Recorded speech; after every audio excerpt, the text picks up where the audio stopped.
கார்காலம் அழைக்கும் போது ஒளிந்து கொள்ள நீ வேண்டும். தாவணி குடை பிடிப்பாயா?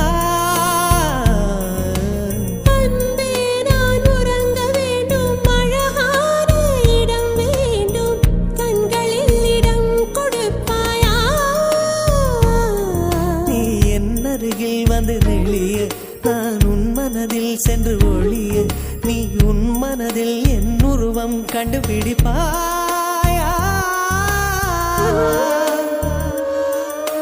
பூக்களுக்குள்ளே தேனுள்ள வரையில் காதலர் வாழ்வு. பூக்களுக்குள்ளே தேனுள்ள வரையில் காதலர் வாழ்வு. பூமிக்கு மேலே வானுள்ள வரையில் காதலும் வாழ்க. காற்றே என் வாசல் வந்தாய், மெதுவாக கதவு திறந்தாய். காற்றே உன் பேரை கேட்டேன், காதல் என்ற. நீ எங்க இருந்தாய் காற்றே, நீ சொல்வாய் என்றேன் சுவாசத்தில் இருந்ததாக சொல்லி